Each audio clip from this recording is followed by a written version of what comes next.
வணக்கம் நேயர்களே, என் புதிய சுவை சேனலுக்கு தங்களை அன்புடன் வரவேற்கிறேன். என் புதிய சுவை சேனலில் நான் இன்றைக்கி அவரைக்காயை வச்சு கறி குழம்பு டேஸ்ட்டில் இருக்கிற மாதிரி அவரைக்காய் குழம்பு தாங்க செய்து கட்டப்போகிறேன். இது சாப்பிட்றதுக்கு ரொம்ப வித்தியாசமான சுவையில் இருக்குங்க. இதுவரை நம்ம சேனலை நீங்கள் சப்ஸ்கிரைப் பண்ணாமல் இருந்தீங்கன்னா சப்ஸ்கிரைப் பண்ணி பக்கத்தில் இருக்க பெல் ஐக்கானை கிளிக் பண்ணிவிடுங்க. சரி வாங்க, சுவையான அவரைக்காய் குழம்பு எப்படி செய்கிறதுன்னு பார்க்கலாம்.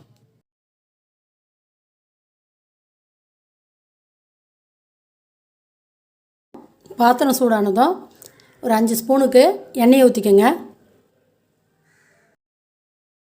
இப்போ எண்ணெய் நல்லா சூடாகிடுச்சு. இப்போ இதில் அரை ஸ்பூன் கடுகு உளுத்தம்பயிரை சேர்த்துக்கலாம். கடுகு உளுத்தம்பயிறு நல்லா பொரிஞ்சிடுச்சு. இப்போ இதில் 1/4 ஸ்பூன் சோம்பு, 2 கிராம்பு, ஒரு சின்ன துண்டு பட்டை, ஒரு மராட்டி மொக்கு, இது எல்லாத்தையும் இப்போ இதில் சேர்த்துப்போம். பட்டை சோம்பு எல்லாம் பொரிஞ்சிடுச்சு. இப்போ இதில் ஒரு பெரிய வெங்காயத்தை பொடியை நறுக்கி வச்சுருக்கேன், அதை இதில் சேர்த்துக்கலாம். வெங்காயத்தை சேர்த்ததும் நல்லா வதக்கி விடுங்க. வெங்காயம் ஓரளவுக்கு வதங்கினதும் ஒரு அரை ஸ்பூனு இஞ்சி பூண்டு விழுதை சேர்த்துக்கலாம். இஞ்சி பூண்டில் இருக்கிற பசுறுவாடை போகிற வரையும் நல்லா வதக்கி விடுங்க. இப்போ இஞ்சி பூண்டில் இருக்கிற பசுறுவாடை போனதும் ஒரு மீடியம் சைஸ் தக்காளியை பொடியை நறுக்கி வச்சுருக்கேன், அதை இதில் சேர்த்துப்போம். இது கூடவே கொஞ்சம் கருவேப்பிலை தழையும் சேர்த்துக்கோங்க. இப்போ இது எல்லாத்தையும் சேர்த்து நல்லா வதக்கி விடுங்க.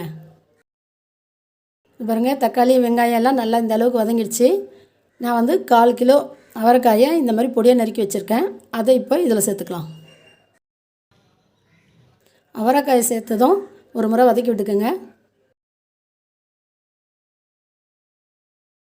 இப்போ இதில் ஒரு அரை ஸ்பூனு மிளகாய்த்தூள், 1/4 ஸ்பூன் மஞ்சப்பொடி, தேவையான அளவு உப்பு சேர்த்துட்டு திரும்பவும் ஒரு முறை வதக்கி விடுங்க.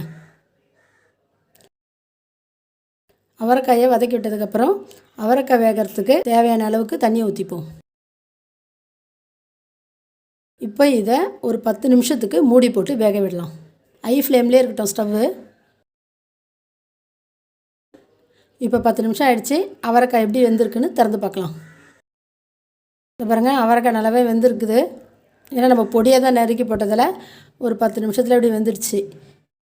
இப்போ இதில் நான் ஒரு 100 கிராம் துவரம்பயிரை வேக வச்சுருக்கேன், அதை இப்போ சேர்த்துப்போம்.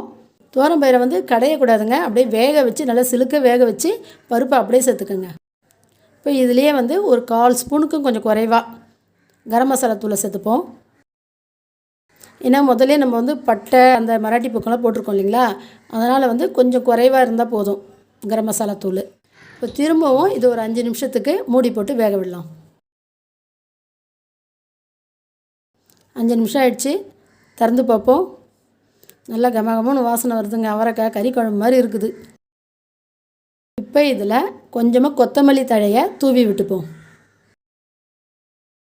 உங்களுக்கு தேவைன்னா தேங்காய் பூவை கொஞ்சம் தூவி விட்டுக்குங்க. கொத்தமல்லி தழையை தூவி விட்டதும் நல்லா ஒரு முறை கிளறி விட்டுட்டு ஸ்டவ் ஆஃப் பண்ணிவிடுங்க. இப்போ நம்மளுடைய சுவையான சைவ அவரைக்காய் கறி குழம்பு ரெடி ஆகிடுச்சிங்க. இது டேஸ்ட் ரொம்ப நல்லா இருக்குங்க. சாதத்துக்கு மட்டும் இல்லாமல் தோசை, சப்பாத்தி, பூரி எதுக்கு வேணாலும் நம்ம சைட் டிஷ்ஷாக வச்சு சாப்பிட்லாங்க. இது கறி குழம்பு மாதிரியே இருக்கும். யாராவது வீட்டுக்கு கெஸ்ட்டு வந்தால் கூட நீங்கள் பரிமாறினீங்கன்னு வச்சுக்கோங்க, இன்னும் இது கறி குழம்பு மாதிரியே இருக்கே, அவரைக்காய் குழம்பு மாதிரி இல்லையே அப்படின்னு சொல்லுவாங்க. அந்த அளவுக்கு இருக்குங்க. நீங்கள் செய்து சாப்பிட்டு பார்த்துட்டு இந்த டேஸ்ட் உங்களுக்கு பிடிச்சிருந்தா மறக்காமல் கமெண்ட்ஸில் தெரியப்படுத்துங்க. இது மாதிரி வேறு ஒரு நல்ல ரெசிபியோடு நம்ம அடுத்த வீடியோவில் சந்திக்கலாம்.